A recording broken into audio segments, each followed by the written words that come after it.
እንኳን ለሰማዕቱ ለቅዱስ እስጢፋኖስ ወርሃዊ የመታሰቢያ በዓል በሰላም አደረሳችሁ። እንዲሁም በዚች ዕለት ታስበው ለሚውሉ ቅዱሳን ዓመታዊና ወርሃዊ የመታሰቢያ በዓላቸው በሰላም አደረሳችሁ። ከዚህ በመቀጠል የሰማዕቱ የቅዱስ እስጢፋኖስ ገድል እናሰማለን። አንድ አምላክ በሚሆን በአብና በወልድ በመንፈስ ቅዱስ ስም አምነን በተባረከ በወርሃ ሚያዝያ 17 የሚጸለይ ስለ አምላኩ ኢየሱስ ክርስቶስ ለመመስከር የተጋደለ የንዑድ ክቡር ቀዳሚ ሰማዕት ቅዱስ እስጢፋኖስ የፈጸመው ገድሉን እንናገራለን። የእግዚአብሔር ወዳጅ ኃያል ለኩሉ አስቀድሞ ቅድስት ወንጌልን የሰበከ መስተጋድል የንዑድ ክቡር ቅዱስ እስጢፋኖስ በረከቱ በእኛና በቅድስት ሀገራችን ኢትዮጵያ ላይ ይደር፣ አሜን። ወንድሞቻችን ሆይ ከእርሱ በፊትና ከእርሱ በኋላስ ሰማዕት የሆኑ ሳሉ ንዑድ ክቡር ሊቀ ዲያቆናት ቀዳሚ ሰማዕት ቅዱስ እስጢፋኖስ ይህንን የከበረ ሹመትና የከበረ ምስክርነት እንደምን አገኘ? ሦስቱ ወጣቶች ቅዱሳን አናንያ፣ አዛርያ፣ ሚሳኤልም በባቢሎን አውራጃ በእቶን እሳት ውስጥ ተጥለው ሰማዕት ሆነው አልነበረምን? ዳግመኛስ በቅዱስ እጁ ፈጣሪው ኢየሱስ ክርስቶስ ራሱን ዳሶ ያጠመቀ መጥምቀ መለኮት ቅዱስ ዮሐንስ በቃሉ መስክሮ ደሙንም አፍስሶ ሰማዕት ሆኖ የለምን? ያጠመቀውም በእርሱ መሻት ብቻ አይደለም። እርሱ መጥምቀ መለኮት ቅዱስ ዮሐንስ ራሱን ዳሰስኩ እጠይቀው ዘንድ ግን አልተቻለኝም እሳት ነውና እንዳለ፣ ይህ ቃለ ዓዋዲ መጥምቀ መለኮት ቅዱስ ዮሐንስ እጆቹና ጉልበቶቹ የዛሉ ሰማያትና ምድር እሳታውያን ቅዱሳን መላእክትም ሊይዙት ሊነኩት የማይቻላቸው የጌታችንና የመድኃኒታችን የአምላካችን ኢየሱስ ክርስቶስን ራስ ዳሶ አጠመቀ እንጂ። እግዚአብሔር በደብረ ሲና በደመናና በአውሎ በጉምና በጨለማ በነፋስ መካከል በአምደ እሳት ተገልጾ በተነጋገረው የቅዱሳን ነቢያት አለቃ ስለሆነው ሊቀ ነቢያት ሙሴ ምን እንላለን? እግዚአብሔር በተነጋገረው ጊዜም ሊቀ ነቢያት ሙሴ ፊት ለፊት ይመልስ ዘንድ አልተቻለውም። ልቡ እየታወከ አንጀቱ እየተላወሰ በፍርሃት ተመልቶ ነበር እንጂ።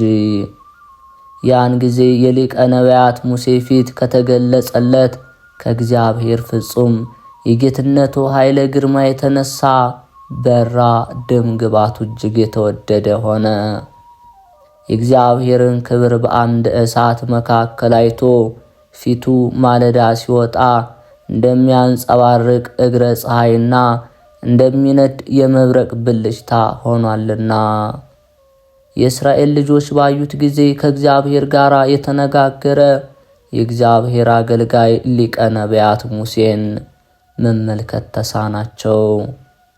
እና ይህ ዘንድ አልተቻለንም፣ ነቢይ ሙሴ ሆይ ፊትህን ሸፍንልን አሉት።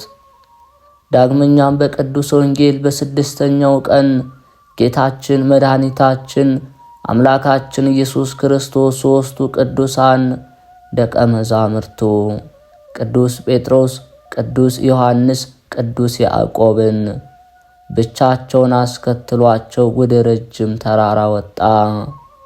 በፊታቸውም መልኩ ተለወጠ እንደተባለ ሰምታችኋል።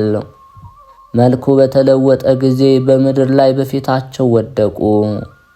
ፍርሃታቸውን አስወግዶ እስኪያነሳቸው ድረስ እንደ በድን ሆነው ነበር። ወንድሞቻችን ሆይ ሁላቸው ቅዱሳን አበው ነቢያትና ሐዋርያት፣ ሰማዕታትና ጻድቃን፣ ቅዱሳን መላእክትም ቢሆኑ የእግዚአብሔር ድምፀ ቃሉን በሰሙ ጊዜ በላያቸው ታላቅ ድንጋጼና ፍርሃት እንዲያድርባቸው አስቀድመን እንደተናገርን አስተውሉ። ይህ የከበረ አባታችን ሊቀ ዲያቆናት ቀዳሚ ሰማዕት ንዑድ ክቡር ቅዱስ እስጢፋኖስ ግን ከሰማያት በላይ ያለ ግርማ መለኮት የተመላ የአጋዕዝተ ዓለም ስሉስ ቅዱስ አብና ወልድ መንፈስ ቅዱስንም መንበረ ስብሐት አይቶ አልተሸበረም። ስለ ልቦናውና ሕሊናው ንጹሕና በፍጹም ደስታ ያየው ዘንድ ፈጣሪው እግዚአብሔር ፈቅዶለታልና።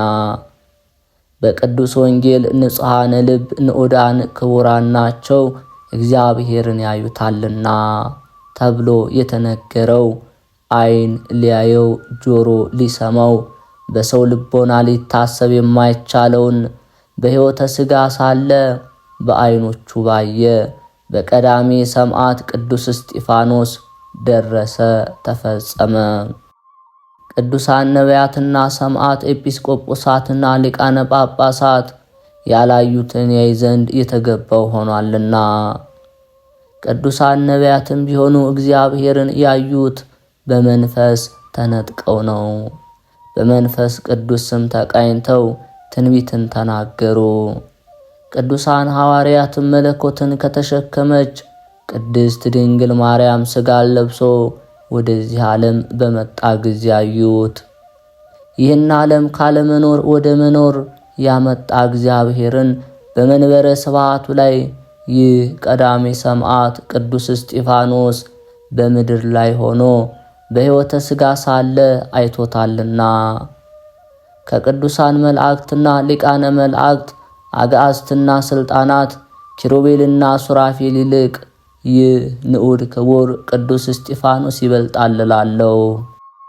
በሚያስፈራና በሚያስደነግጥ ኃይለ ግርማው ከአርያም በላይ ያለ አካላዊ ቃልን ህላዌ ያየ ይህ ቀዳሜ ሰማዕት ቅዱስ እስጢፋኖስ ነውና አይቶም አልተሸበረም።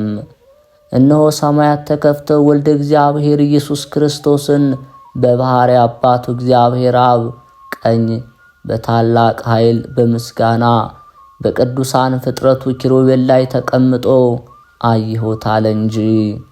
በእውነት እንዲህ ያለ ምስክርነት በመጽሐፍትም ከሁላቸው ቅዱሳን ሰማዕት ዘንድ ቢሆን አናገኝም እንላለን። ለሊቀ ዲያቆናት ቀዳሜ ሰማዕት ቅዱስ እስጢፋኖስ እግዚአብሔር በመንበረ መንግሥቱ ላይ ተቀምጦ በገሃድ ተገልጾለታልና። ስለዚህም በነገሥታትና በሕዝብ በአሕዛብ በአውራጃ ሹማምንት ፊት ያለ ፍርሃት እነሆ እግዚአብሔር አብ በዙፋኑ አንድያ ልጁ እግዚአብሔር ወልድም በቀኙ ተቀምጦ አያለሁ ብሎ አሰምቶ ተናገረ። ልባቸው የደነደነ አይሁድም ይህንን ሰምተው ልባቸው እንደ እሳት ተቃጠለ፣ መታገስ አልቻሉም፣ ቅንዓትን ተመልተዋልና። ከእውነተኛው ሊቀ ዲያቆናት ቀዳሜ ሰማዕት ንዑድ ክቡር ቅዱስ እስጢፋኖስ አንደበት እውነተኛው ምስክርነት እንዳይሰሙ በጣቶቻቸው ጆሮቻቸውን ዘግተው ያዙ። የእስራኤል ልጆች ነቢያትና ሐዋርያትን መግደል ልማዳቸው ነውና የጌታችን የኢየሱስ ክርስቶስ እውነተኛ ምስክር የሆነ የተመረጠ ኃያል ቀዳሜ ሰማዕት ቅዱስ እስጢፋኖስን እንደ ነጣቂ አሞራዎች ይዘው እየጎተቱ ይወግሩት ዘንድ ወደ ፍርድ ሸንጎ አቀረቡት። ሁሉም አንድ ሆነው በድንጋይ ወገሩት። ሊቀ ዲያቆናት ቀዳሜ ሰማዕት ቅዱስ እስጢፋኖስም አባት ሆይ የሚሰሩትን አያውቁምና አንተም ይቅር ባይ ነህና ይቅር በላቸው ብሎ ይቅርታን እየለመነላቸው ነፍሱን ሰማያትንና ምድርን በፈጠረ በፈጣሪው በአምላክ አማልክት በእግዚአ አጋዕዝት በንጉሠ ነገሥት እግዚአብሔር እጅ ሰጠ።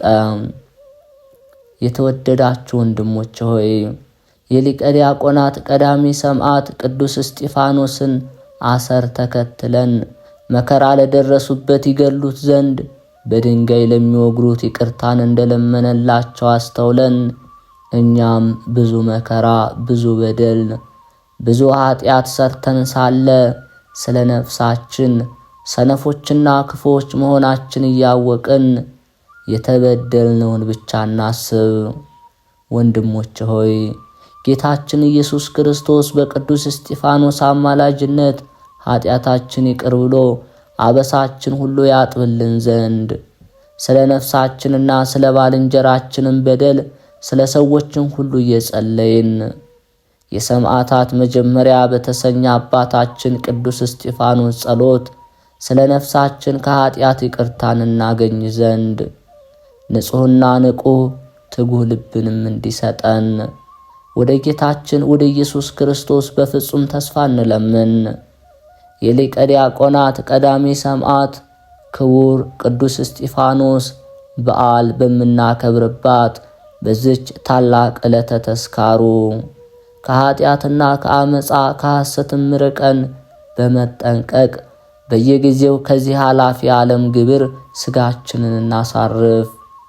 በዚች አባታችን የሊቀ ዲያቆናት ቀዳሚ ሰማዕት ቅዱስ እስጢፋኖስ ሰማዕትነት በፈጸመባት የከበረች ዕለት ሰውነታችንን በምስጋና በጾም በምጽዋት እናድክም። ይህችም የታወቀች ሃይማኖት የከበረች ሥጋው ያረፈችበት የወርሃ ጥር ቀን አንድ ናት። የአባታችን የቅዱስ እስጢፋኖስ ጸሎቱ በረከቱ ከሁላችን ሕዝበ ክርስቲያን ጋር ይሁን። ጸሎትና በረከቱ ዘወትር በየጊዜውና በየሰዓቱ ለዘላለሙ በእውነት ከሕዝበ ክርስቲያን በዚህ ንዑድ ክቡር ሰማዕት ቅዱስ እስጢፋኖስ አማላጅነት ከአምላካችን ልዑል እግዚአብሔር ዘንድ ይቅርታን የተመላ ተስፋ ድህነትን ከምንሻ ከሁላችን ጋር ይሁን፣ አሜን።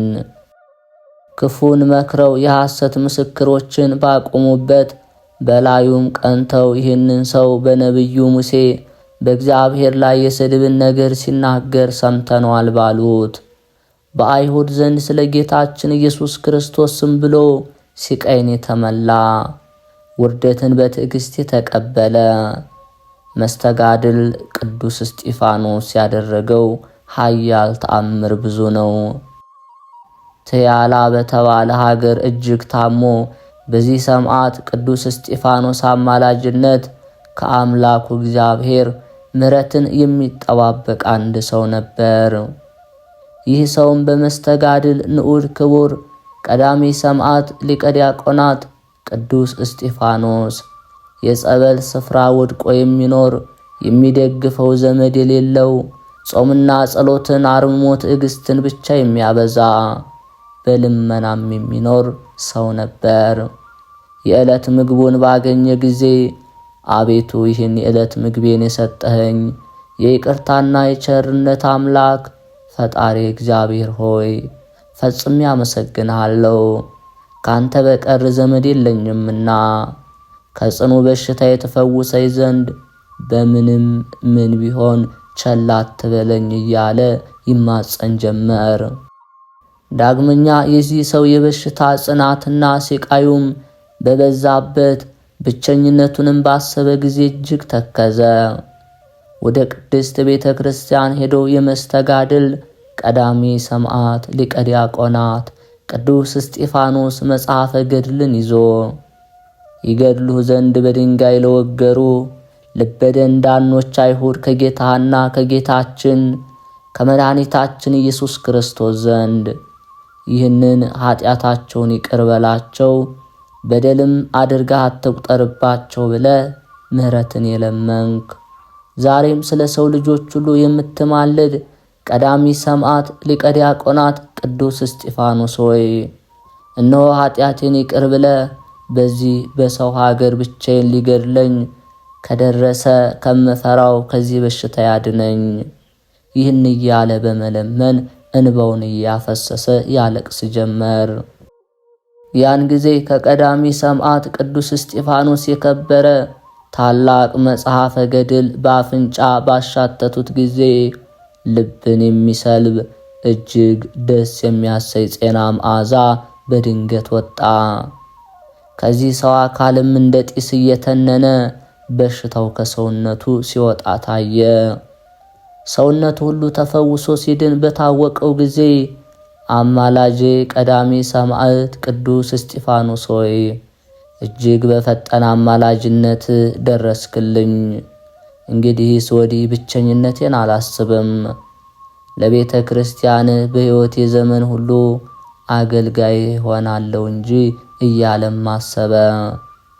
ይህ የተፈወሰውም በአምላከ ቅዱሳን ልዑል እግዚአብሔር ፊት ለወዳጁ ንዑድ ክቡር ቀዳሜ ሰማዕት ቅዱስ እስጢፋኖስ እንደገባ ቃሉም በዚህ በጎ አገልግሎት የሚያዩት ሰዎች ሁሉ በአምላኩ በእግዚአብሔር አምኖ በወዳጁ በቅዱስ እስጢፋኖስ አማላጅነት የዳነ ሰው ነው እንሆ ብለው እየመሰከሩለት እስከ ዕለተ ሞቱ የቅድስት ቤተ ክርስቲያንን አደባባይ በመጥረግ እንጨት በማቅረብ ውሃንም በመቅዳት እያገለገለ ኖረ። የቅዱስ እስጢፋኖስ ጸሎት በረከቱ ይጠብቀን። ስሙ በመጽሐፈ ሕይወት በተጻፈ በመፍቀሬ እግዚአብሔር ሊቀ ጳጳስ አባ ዮሐንስ ዘመን ስሙ ሉኪያኖስ የተሰኘ አንድ ካህን ነበር። ይህን ካህን ሉኪያኖስም ስለ መስተጋድል ሊቀ ዲያቆናት ቀዳሚ ሰማዕት የንዑድ ክቡር ቅዱስ እስጢፋኖስን ሥጋ መገኘት ምስጋና በመጽሐፍ ለምነግርልህ ለኔ ለማይገባኝ የምትሰማው በጎ ነገርን 3 ጊዜ ገለጸልኝ። ቅዱሳንንም ትጎበኛቸው ዘንድ ስለኔ ልመና ብለህም በቅዱስ ምልጃ ምግባራቸውን ትዘክር ዘንድ የቅድስናን በረከት እንዲደርሰን ጌታዬ ሆይ ለምንሃለው። በክርስቶስ የተወደደ የቅዱስ እስጢፋኖስ ሰማዕትነት በፈጸመባት በመካነ እግዚአብሔር በእኛ ዘንድ ካሉት ጋራ አንድ ሆናለኝ አለ።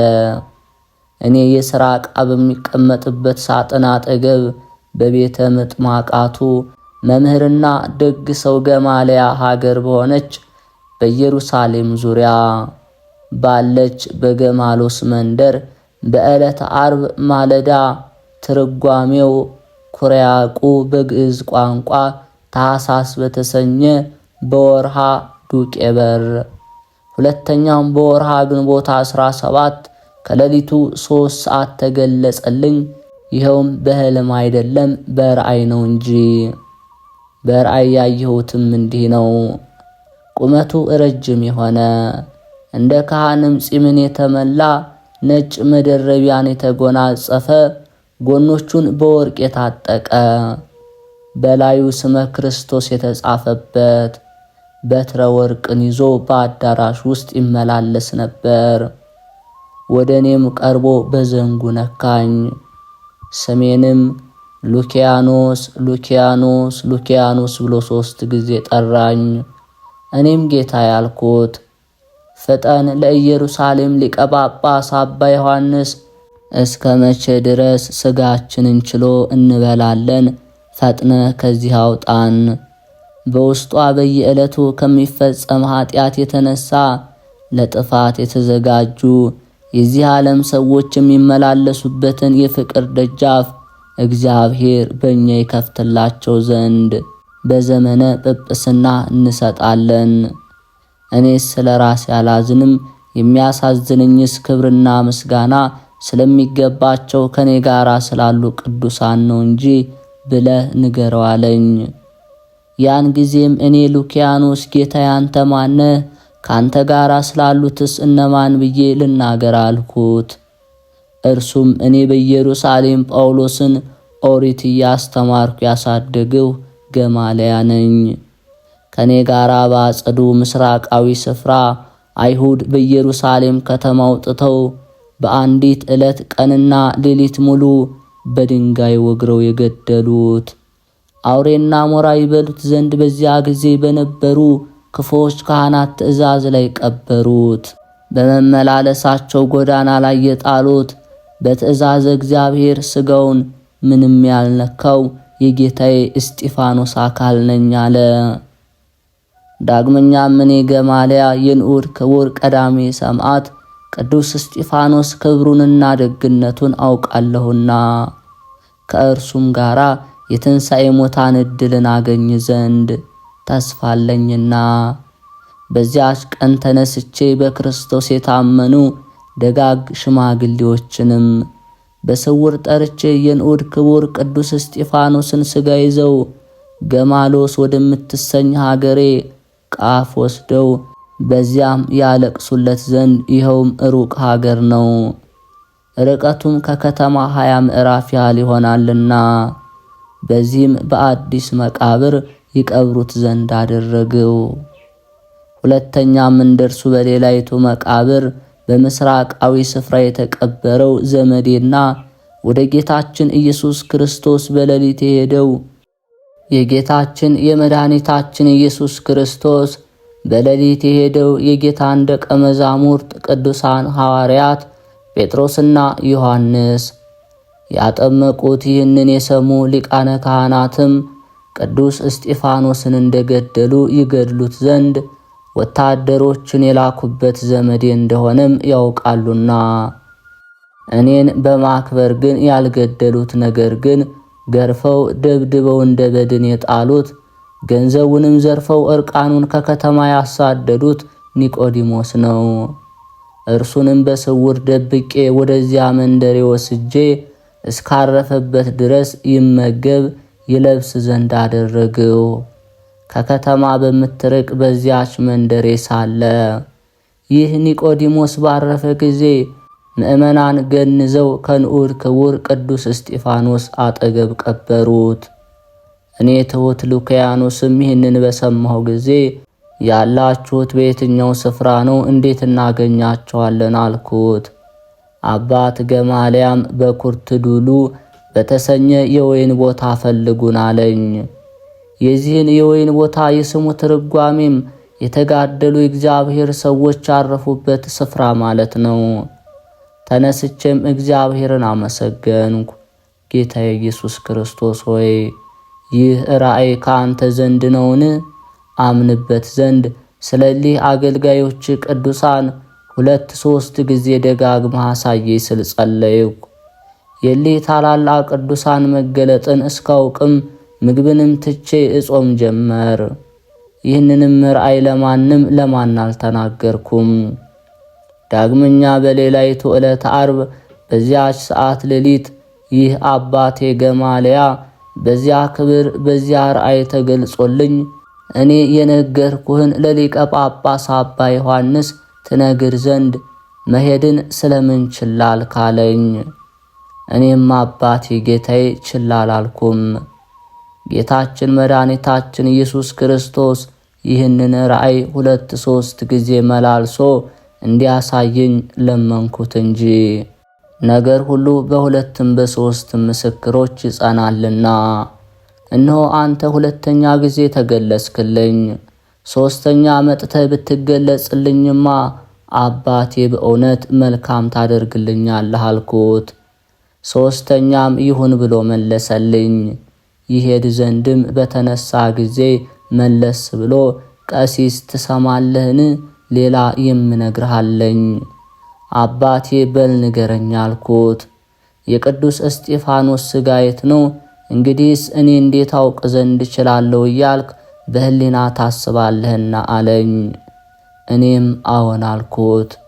እርሱም የእኛ ማረፊያ እንደሆነ አንተ በምታስባት በአንዲት ቤት ውስጥ የጌታዬ የቅዱስ እስጢፋኖስ በስተ ምስራቅ የኒቆዲሞስም በደቡባዊ ስፍራ ባጠገቡ አለ። እኔና ልጅም ከኒቆዲሞስ አጠገብ ከጀርባው ላይ ነን። ዳግመኛ እውነቱን ትረዳ ዘንድ ትሻለህን? አለኝ። አዎን አባት ያልኩት። እርሱም ልብህን አነሳሳ እኔም አሳይሃለሁ አለኝ። እንደ ሰማይ የተዘጉ 2 እጆቹን አየው። ከበስተቀኝ 3 የወርቅ 1 የብር 4 አክሊላትን አነሳ። ከወርቅ አክሊሉ ውስጥም እንደ ደም የቀላ ጻዕዳ ጽጌረዳ፣ በብሩ አክሊል ውስጥም ጥዑም መዓዛ መልቷል። በፊቴም ሰድሮ አኖራቸው። ቀይ ጽጌረዳም የቅዱስ እስጢፋኖስ ነው ብሎ በብሩ አክሊል ውስጥ በቀኝ አኖረው። ሌሎቹንም በፊት ለፊቴ አንዱን ብቻውን 2ቱን እንደ መንታ እንደ ሰቀል አድርጎ አሳየኝ። እሊህ 2ቱም አክሊላት ታያለህን? አለኝ። እኔም አባቴ ሆይ ምንድነው አልኩት። እርሱም እሊህ አክሊላት የቅዱሳን ነቢያት ማረፊያዎች ናቸው። የቀሩት ጽጌረዳዎች እነርሱ ናቸው። ሌላይቱ በቀኝህ እንደምታየው እንዲሁ የቅዱስ እስጢፋኖስ ማረፊያን ታገኘዋለህ። ከኛ ይልቅ እርሱ ብቻውን የከበረ ቀዳሜ ሰማዕት ነውና። ስለዚህም ቀይ ጽጌረዳ ተሰጠው አለኝ። እኔም መልሼ ልጅ ስለምን በብር አክሊል ተመሰለ አልኩት።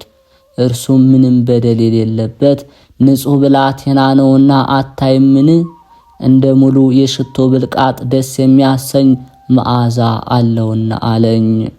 የንዑድ ክቡር መስተጋድል ስለ ጌታችን አምላካችን ኢየሱስ ክርስቶስ በዚያ ታላቅ አደባባይ ለተሰበሰቡ ሁሉ በመመስከሩ ሰማያት ተከፍተው የአብና የወልድን የመንፈስ ቅዱስን አኗኗር በቅዱሳን ዓይኖቹ ያየውን አሰምቶ በመናገሩ በድንጋይ ተወግሮ ተጋድሎውን ሰማዕትነቱን የፈጸመ የሊቀ ዲያቆናት ቅዱስ እስጢፋኖስ የከበረ አማላጅነት ሁላችን ሕዝበ ክርስቲያን ከመከራ ሥጋ ከመከራ ነፍስ ይጠብቀን።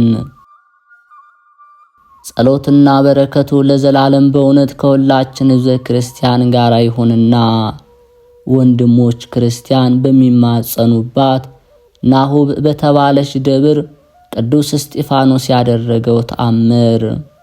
በቀዳሚ ሰማዕት ሊቀ ዲያቆናት ቅዱስ እስጢፋኖስ በዓለ ዕለት አንዲት ሴት ለአጋዕዝተ ዓለም ሥላሴ ምስጋና ይሁንና እነሆ ከዚህ ዕለት አስቀድሞ ወደዚህ ደብር መጥቼ ነበር። በቀዳሚ ሰማዕት ቅዱስ እስጢፋኖስ አማላጅነት ከሲኦል በደል ትድኑ ዘንድ በጎ ምግባርን እያደረጋችሁ ልዑል እግዚአብሔርን የምታመልኩ ሁላችሁ ልባችሁ ለደነደነባችሁ አይሁድ ስለተገለጠለት የእግዚአብሔርን ክብር የተናገረ ሃይማኖትንና መንፈስ ቅዱስን የተመላ ለቅድስት ወንጌል መልእክት ለቅዱሳን ሐዋርያት ዘንድ ለተከወነ የማዕድ አገልግሎት የተመረጠ ቅዱስ እስጢፋኖስ ቃለ እግዚአብሔርን ከሚያገለግሉ የተመረጡ 7ቱ ቅዱሳን ወንድሞቹ ጋራ በእግዚአብሔር ፊት የተመረጠ ይህ ሰማዕት ጻድቅ ንዑድ ክቡር ቅዱስ እስጢፋኖስ የአይሁድን ቁጣ ሳይፈራ ስለ ባሕርይ አምላክ ጌታ ኢየሱስ ክርስቶስ የእውነት ምስክርነት እንደሆነ አስተውሉ። የ7 ወንድሞች ዲያቆናትም ለማዕድ አገልግሎት መመረጥ የእግዚአብሔር ወዳጅ ሊቀ ነቢያት ሙሴ በአማቹ የምድረ ምድያምን ካህን ዮቶር ምክር እንዳደረገው እንዲሁ ነው። ይህ የነቢይ ሙሴ አማች የምድረ ምድያም ካህን ሚስቱንና ልጆቹን ይዞ ነቢዩ ሙሴና ሕዝበ እስራኤል ወደ ሰፈሩበት ምድር በመጣ ጊዜ ተቀበሉት። በማግስቱም ካህን ዮቶር ሊቀ ነቢያት ሙሴ ሕዝቡ ብቻውን ሲያስተዳድር ሕዝቡም ከነግስ ከምሽት ሲጠብቁ አይቶ ብቻህን የምታደርገው ይህ ነገር ምንድነው? ብቻህን ይህን ሁሉ ታስተዳድር ዘንድ እንደምን ትችላለህ? ሕዝቡም አንተን በመጠበቅ ይጎዳሉና እንኪያስ ለራስህ አውጥተህ አውርደህ በመልካም የሚያስተዳድሩ ማስተዋል ያላቸው እውነተኞች ሰዎችን ከሕዝቡ መርጠህ ሹምላቸው። እነርሱ በየሰዓቱ ለሕዝቡ ፍርድ ይስጡ። ሕዝቡም ደስ ብሏቸው ወደ የቤታቸው ይገባሉ ብሎ መከረው። የእግዚአብሔር አገልጋይ ሊቀ ነቢያት ሙሴም ሰምቶ እንዳማቹ ካህን ዮቶር ምክር አደረገ። የነቢይ እግዚአብሔር ሙሴ አገልግሎትም አምላኩ እግዚአብሔር ለሚያዘው ትእዛዝ ተፋጠነ። ቅዱሳን አባቶቻችን ሐዋርያትም ቃለ እግዚአብሔርን ትተን ማዕድን እናገለግል ዘንድ አይገባንም። የሕይወታችን መሸጋገሪያ የሆነች እመቤታችን ድንግል ማርያም ልጅ ሆነው ጌታ ክርስቶስ በመጽሐፈ ሕይወት ለተጻፈ ሕያው ግብር እንጂ ለዚህ ምድራዊ ግብር ማዕድ አልተላከምና የዚህ የወንጌል ጥዑም መዓዛ በስሙ ላይ የሚፈልቅበት ሃይማኖትን የተጎናጸፈ በሰማያዊ የሕይወት አምደ ወርቅ ላይ ስሙ የተጻፈ ስልጣኑ የባሕርይ የሆነ አምላክ ጌታ ኢየሱስ ክርስቶስ በአባቱ ቀኝ ተቀምጦ የተመለከተ ለየዘመኑ ትውልድ ሁሉ የዓለሙን መድኃኒት የሰበከ የአንደበቱ ቃል በእውነት ደስ ያሰኛል እያሉ የሚያመሰግኑት ቅዱስ እስጢፋኖስ ሁላችሁ አባቶቻችን ቅዱሳን ሐዋርያት የአብ አካላዊ ቃል ጌታ ኢየሱስ ክርስቶስ ከሰማይ ወርዶ ከድንግል ማርያም ተወልዶ በእጁ የፈጠረው የሰው ፍቅር አገብሮት ዓለምን ያድን ዘንድ በፈቃዱ በለበሰው ሥጋ መከራን ሁሉ እንደተቀበለ ተሰቅሎ ሙቶ እንደተቀበረ በሦስተኛውም ቀን ከሙታን ተለይቶ ተነስቶ ወደ ሰማይ ማረጉን በርትዕት ስብከታቸው መሰከሩ።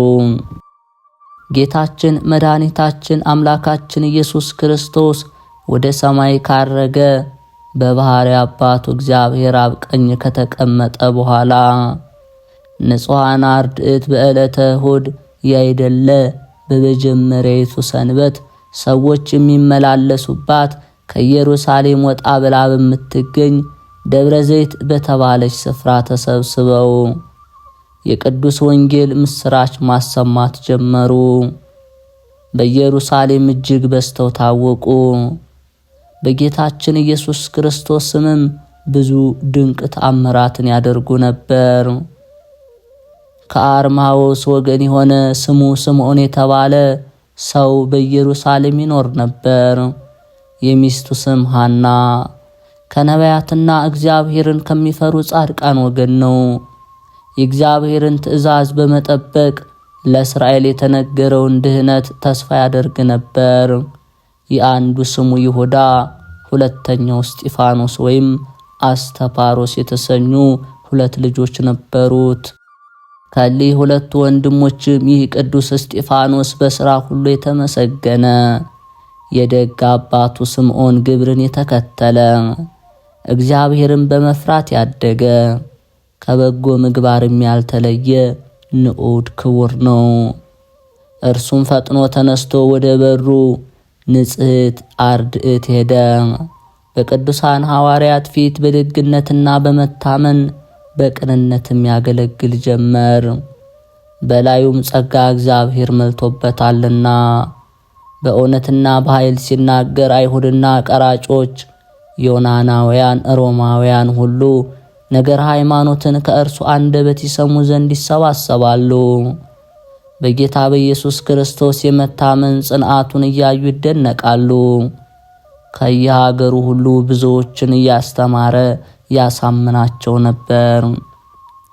ያን ጊዜ ከየሀገሩና ከየአውራጃዎቹ ሁሉ ከበይረጢስ፣ ከመቄዶንያ እስከ ተሰሎንቄ ከሁለቱ የምድረ በዳ ወንዞች በተከበበው ደሴት የሚኖሩ ከቀጰዶቅያ፣ ከጰንጦስ፣ ከእስያ፣ ከአፍርግያ፣ ከኪልቅያ፣ ከግብፅ፣ ሎንያና ከነገደ አይሁድም ብዙዎች ከንዑድ ክቡር ቅዱስ እስጢፋኖስ ይማሩ ዘንድ ተሰበሰቡ። የአረም መኳንንት ግን ሁላቸውም ከአባቶቻችን ቅዱሳን ሐዋርያት ትምህርትን ያደምጡ ዘንድ ተሰበሰቡ። በዚያን ወራት ምእመናን ክርስቲያን እጅግ በዙ። ከግሪክ በመጡት አይሁድና በይሁዳ በነበሩት አይሁድ መካከል ክርክር ሆነ። እሊህ ሴቶች ኑሯቸው የማዕድ አገልግሎት መስራት ብቻ ሆኗልና ዳግመኛም ለተግባረ ሥጋው እንጂ ለተግባረ ነፍሱ ጽሙዳን አልሆኑምና ከግሪክ የመጡት አይሁድና በይሁዳ የነበሩት አይሁድ ወደ ቅዱሳን ሐዋርያት አንድነት ከመጡ በኋላ ግሪካውያን አይሁድ የማዕዱን ሥራ በይሁዳ የነበሩት አይሁድ ግን ጊዜያትን በማድረስ መጻሕፍትን በመመልከት ለጸሎት ወደ ቤተ እግዚአብሔር በመሄድ በየሀገራቸው ልማድ ይኖሩ ነበር። ስለዚህም ግሪካውያኑ እንጸድቃለን ብለን መጣን እንጂ ለግብረ ማዕድማ ከኛ መሃል አንዳንድ አገልጋይ ገረድ በሀገሩ የሌለዋለን። ወዲያው እስከ ሀገራችን ሳንወጣ ተግባረ ሥጋውን ተግባረ ነፍሱን ብንይዝ አይቻለንምን አሉ። ይህ ወደ ወንዶቹ ዘንድ ተሰማ። ወንዶችም ይህ ሁሉ ሥርዓተ ማዕድ ባይሰራላቸው አይደለምን የሚሉ ሆኑ። በዚህ ጊዜ ለወንጌል የተላኩ 12ቱ ቅዱሳን ሐዋርያትም ይህን ነገር ሰምተው ማኅበረ ምእመናኑን ጠርተው የእግዚአብሔርን ነገረ ወንጌል ትተን ራቅ ማሰርነት የማዕድ አገልግሎትን ልናገለግል አይገባንም። ለመልእክተ ማዕድ የሚገቡ ወንድሞቻችን የሚታዘዙ መንፈስ ቅዱስንና ጥበብን የተመሉ 7 ሰዎችን ምረጡ። እኛስ ወንጌልን በማስተማር በጸሎት ተጸምደን እንኖራለን አሏቸው። ይህ ነገርም በሕዝቡ ዘንድ ያማረ የተወደደ ሆነ። ሁላቸውም ደስ ብሏቸው አንድ ሆኑ። መንፈስ ቅዱስን የተመላ ቅዱስ እስጢፋኖስ፣ ቅዱስ ጳርኮሮስ፣ ቅዱስ ፊልጶስ፣ ቅዱስ ኒቃሮን፣ ቅዱስ ጢሞናና ቅዱስ ጳርሜናን ከአንጾኪያ ተሰዶ የመጣ ቅዱስ ኒቆላዎስንም የተሰኙት ሃይማኖታቸው የጸና 7 ሰዎችን መርጠው በሐዋርያት ፊት አቆሟቸው። ቅዱሳን ሐዋርያትም በተመረጡ በ7 ሰዎች ላይ በአንብሮተ እድ ጸለዩላቸው። እነ ቅዱስ እስጢፋኖስ በአፍአ ሌሎቹ በውስጥ ቢያስተምሩ ቢያስተነትኑ ኦሪት እጠፋ ወንጌል እሰፋለች። ክርስቲያናትም በኢየሩሳሌም በዙ። ብዙዎች ካህናት ከመጻሕፍት ሌሎችም ሕዝብ ነገር ሃይማኖትን ከቅዱስ እስጢፋኖስ ዘንድ ይማሩ ጀመር። ቅዱስ እስጢፋኖስም በቅን ልቦና በትሑት ስብዕና በደስታና በብዙ ፍቅር ያስተምራቸዋልና ፊትን ተመልክቶ የማያዳላ እንግዳ ተቀባይ፣ ከክፉ ሁሉ የራቀ ለሁላቸው ወንድሞች በጎን የሚያደርግ በጎ ነገርን ለማድረግ የሚተጋ መንፈስ ቅዱስን የተመላ ለሕግ እግዚአብሔር የቀና ለጻድቃን በተዘጋጀች መንግሥተ ሰማያት ደስ የሚሰኝ ፈተናውን ሁሉ የሚታገስ ጸሎተኛ ባልቴቶችና አባት እናት የሌላቸውን የሚራዳ ለቅዱሳን ሐዋርያት የሚታዘዝ ወንድሙን ወዳጅ ሆነ። የሚረግመውን ይመርቃል፣ የሚጠላውን ይወዳል። ክፉን በክፉ አይመልስም፣ የሚቃወመውን አይቃወምም፣ የሚያሳድደውንም አይከራከርም። ከፈጣሪው በሚሰጠው ዕውቀትና ጥበብ ተመልቶ እጅግ ድንቅ ተአምራትን ያደርግ ነበር እንጂ። ዳግመኛ ይህ ንዑድ ክቡር ቅዱስ እስጢፋኖስ በሕዝቡ ዘንድ ወንጌልን ለማስፋት ሲል በጌታ በክርስቶስ ስም ርኩሳን መናፍስት ማደሪያ እንዳያገኙ እያደረገ እያስወገዳቸው ተአምራትን ያደርግ ነበር። በመንፈስ ቅዱስ ተመልቶ ደዌን ሁሉ ይፈውስ ነበር። ፊቱም እንደ ብርሃነ ፀሐይ እንደ መልአከ እግዚአብሔር ያበራል። ልቦናውን በመንፈስ ቅዱስ ጸንቶ እጅግ በረታ። ወደ እርሱ የመጣውን ሁሉም በለዘበ ቃልና በትዕግስት በይዋሄና በፍቅር ተቀብሎ ወደ እርሱ የተሰበሰቡትን ሁሉ እንደሚገባ አስተምሮ ጌታችንና መድኃኒታችን አምላካችን ኢየሱስ ክርስቶስን በማመን ያጸናቸዋል። ሕዝቡም ሁሉ ትምህርቱን ከእርሱ ይሰሙ ዘንድ በፍጹም ደስታ መጥተው ወደ ቀናች ሃይማኖት ይገባሉ።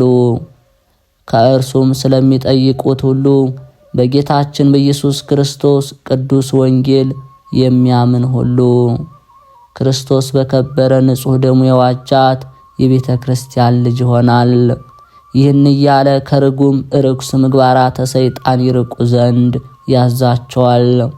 እሊህም ከኃጢአት ሁሉ የሚበልጥ ዝሙትና ስላቅ፣ ርኩሰትና ሐሜት፣ የእርስ በርስ ጥላቻ፣ ቅንዓትና ሐሰት፣ የክፋትና የዘበት ሁሉ መገኛ የሆነ ስካርም ናቸው።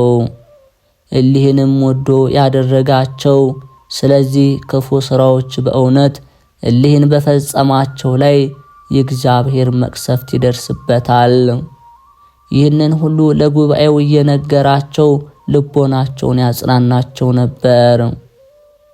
ከብዙ ወራት በኋላ አንድ የሟርት መንፈስ ያለበት ይኸውም ሆዱ የተነፋ ሰው ተሸክመው አምጥተው በቅዱስ እስጢፋኖስ እግር ስር አኖሩት። ይፈውሰውም ዘንድ ስለ በሽተኛው ለመኑት። ቅዱስ እስጢፋኖስም የሕመምተኛውን እነርሱን የእምነታቸውን ነገር አይቶ በታመመው ሰው ሆድና ጆሮቹ ላይ በትምህርተ መስቀል አማትቦ ሕሙማንን የሚፈውስ ጌታ ኢየሱስ ክርስቶስ ይፈውስሃለው። ያን ጊዜ የሕመምተኛው ጎኑ ተሰንጥቆ መዓዛው ደስ የሚያሰኝ መግልና ደም ስለፈሰሰ ተነፈሰ። ስጋውም ተሰብስቦ ሆዱም ገጥማ እንደ ቀድሞ ተመልሳ ዳነች። አቅርባ የተሰኘ ሹምም ይህንን ሁሉ ባየና በሰማ ጊዜ ቤተሰቦቹ ሁሉ አምነው ሕማሙን በሚያድን በጌታ በክርስቶስ ስም ጸኑ። ከወንድሞቹም ከሴቶቹም ብዙዎች አመኑ። በኢየሩሳሌም ካመኑት ብዙዎች የጌታ ክርስቶስን ስም አከበሩ። ከካህናትም ወገን ብዙዎች ቅዱሳን ሐዋርያት ትምህርትን ይሰሙ ዘንድ ይሻሉ። ከአይሁድ ወገን የሆኑ ተሰብስበው ትምህርተ ወንጌልን ይሰሙ ዘንድ ይጠይቁ ጀመር። ሕገ እግዚአብሔር የሆነች ቅድስት ወንጌልም እየሰፋች ሄደች። በአንዲት ዕለት ቅዱስ እስጢፋኖስ ለሕዝቡ ሕገ እግዚአብሔር ወንጌልን ሲያስተምር ስለ ጌታ ኢየሱስ ክርስቶስ ቅድስት ትንሣኤ ሲመሰክርላቸው 2 አርዳሚዎስ የተባለ ኤፌሶንና ናኦስ የተሰኘ ቀጶዶቅያዊ መሰሪያን መጡ። መሰሪያ ናኦስም እኔ በአርሚስና በአስተዋድር በአርዳሚስና በአውያስ አማልክት ስም የምታደርጋቸውን ተአምራት ታስተምረኝ ዘንድ እሻለሁ ብሎ ቅዱስ እስጢፋኖስን ጠየቀው። የተመረጠ ቅዱስ እስጢፋኖስም እኔ የማደርጋቸው ተአምራት በፍጡራን ምድራውያን አማልክት አይደለም፣ ሰማይና ምድርን አብርሃትንና ውሆችን አራዊትንና ነፍሳትን ሁሉ በፈጠረ በእግዚአብሔር ኃይል ነው እንጂ እኔ የአምላክ አማልክት የእግዚአብሔር አጋዕዝት የንጉሠ ነገሥት ጌታ ኢየሱስ ክርስቶስ አገልጋይ ባሪያው ነኝና አለው።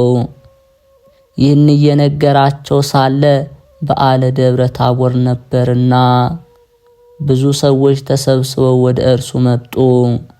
በዚያ ስፍራ የነበረው ለምጻም ወደ ንዑድ ክቡር ቅዱስ እስጢፋኖስ መጥቶ ጌታ ሆይ እኔ ሰው ባየ ጊዜ እጅግ እያፈርኩ አዝናለሁና ከጉባኤ ተለይቼ ስለምኖር ሥጋዬን ትፈውስልኝ ዘንድ እለምንሃለሁ አለው። ቅዱስ እስጢፋኖስም ያን ጊዜ የዚያን ለምጻም ሰው ሃይማኖቱን አይቶ እጁን ዘርግቶ የሕመምተኛውን ሰውነት በትምህርተ መስቀል ባርኮ ስለኛ በተሰቀለው በጌታ ኢየሱስ ክርስቶስ ስም ከዚህ ለምጽ ተፈወስ አለው።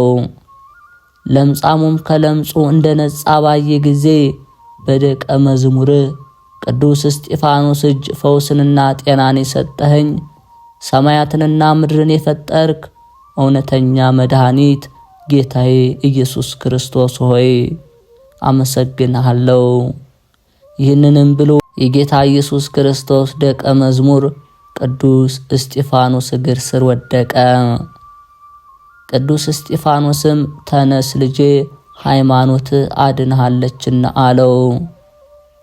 አስማተኛው ናኦስም ለቅዱስ እስጢፋኖስ አንተ በአምላክ ስም ይህንን ለምጽ ካዳንከው እኔም ዳግመኛ እንደዚሁ ተአምር ያለ ድንቅ ነገርን አደርጋለሁ ብሎ በሬውን አምጥቶ በበሬው ጆሮ በሹክሹክታ ነገረው። ያን ጊዜ በሬው ለሁለት ተሰነጠቀ። በመመዘኛ ሁለቱንም ክፍሎች መዘናቸው። ሁለቱም ያለ ጭማሪ ፈጽሞ ጉድለት ሳይኖራቸው እኩሎች ሆነው ተገኙ። በዚያ የተሰበሰቡትም በዚህ ነገር እምነታችሁ ጎደለ፣ በልባቸውም ተጠራጠሩ። ቅዱስ እስጢፋኖስም ይህንን በሬ እየገደለ ይህ የአማልክቱ ስህተት ምን ይጠቅማል? እንኪያስ አምላክ የፈጠረው በሬ በእውነት እርሱ ገድሎት ከሆነ በላዩ ጸልዮበት ያድነው። ዳግመኛ ይህ መሰሪ ካላዳኖስ በአምላኬ ስም አስነሳዋለሁ ሲል ነገራቸው። ከዚህ በኋላ የአስማተኛ በሬውን ለማስነሳት ይደክም ጀመር። በምንም ምን ፈጽሞ ሊያነሳው አልቻለም። ያን ጊዜ ቅዱስ እስጢፋኖስ ከመንፈስ ቅዱስ ኃይልን ተመልቶ ፊቱን ወደ ምስራቅ መልሶ ደቀ መዝሙርህ ሆን ዘንድ ያበቃኸኝ የዘላለማዊ አምላክ ሕያው እግዚአብሔር ልጅ ጌታዬ አምላኬ ኢየሱስ ክርስቶስ ሆይ ዛሬ ጸሎቴን ስማኝ፣ ወደ አንተ የለመንኩትን ልመናዬን ፈጽምልኝ። አቤቱ ፍጥረት ሁሉ በእጅ እንደተፈጠረ ሁላቸው ያምኑ ዘንድ ይህንን በሬ በሕዝቡ ሁሉ ፊት ፍጹም ሕያውና ጤነኛ አድርገህ በሕይወት ታነሳው ዘንድ ለምንሃለው። አንተ ከሁላቸው ሰማያትና ከምድር ሁሉ በላይ ልዑል ነህና ኃይልህ የባህሪ የሆነ አምላክ አማልክት ብቻህን ገዢ፣ በአንድነት በሦስትነት ጸንተ የምትኖር ፈጽሞ የተመሰገንክ ውዳሴ በዛ በልዕልና ልዑል ቅዱስ ቅዱስ ቅዱስ ተብለህ የምትመሰገን በብዛ ሰላምህ ፍጹም ሰላምን የምታድል በቸርነት ብዛት ይቅርባይ በመድኃኒትነት የምትታደግ በገናናነት ፍጹም ክቡር ግርማ የሚያስፈራ በለጋስነት ከበጎ ቸርነት የምትለግስ ቸርነ አቤቱ ፈጣሪ እግዚአብሔር ሆይ አስቀድመው አባቶቻችን ቅዱሳን ወደ አንተ ጮኹ፣ አንተም ልመናቸውን ሰምተህ እንደ ቸርነት መለስክላቸው፣ ከበረከትም ሰጣቸው። እንዳንተ የሚለግስ አንተን የሚመስል ማንም የለም። በውሆች ውስጥ የሚንቀሳቀሰው ሁሉ አእዋፍንና አራዊትን እንስሳውንም ነፍስንና ሕይወት ያለውን ሁሉ የፈጠርክ አንተ እሊህ ሁላቸው ለገናናነት የሚገዙ ናቸው። ሁሉን የፈጠርክ የምትመግብ የሞትና የሕይወት ሥልጣን በእጅህ ያለ ለአንተ ለቸር አባትህ ለማህየዊ የባህሪ ሕይወት መንፈስ ቅዱስ ዛሬም ለዘላለምም ፍጹም ምስጋና ይገባል እያለ ጸለየ። ከቅዱስ እስጢፋኖስ በረከት ረድኤት ያሳትፈን፣ አሜን። የተከበራችሁ የልዑል እግዚአብሔር ቤተሰቦች፣ የማህደር ሚዲያ ተከታታዮች ይህንን መንፈሳዊ ቻናል ቪዲዮውን ላይክ፣ ሰብስክራይብ በማድረግ ሐሳብ አስተያየታችሁን የሚሻሻሉ ነገሮችን ኮሜንት ላይ በማስፈር በየዕለቱ የቅዱሳንን ታሪክ፣ ድርሳን፣ ገድል፣ ስንክሳር የምታገኙ መሆኑን እየገለጽን በተለይም ከሀገር ውስጥ ከሀገር ውጪ በስደት ላይ በስራ ላይ ያላችሁ በተለያየ በማይመች ሁኔታ ውስጥ ያላችሁ ወደዚህ ቻናል ቤተሰብ በመሆን በየዕለቱ መርሃ ግብሮችን ወደ እናንተ የምናቀርብ መሆኑን እንገልጻለን። አቅራቢ ዲያቆን ቤተ ማርያም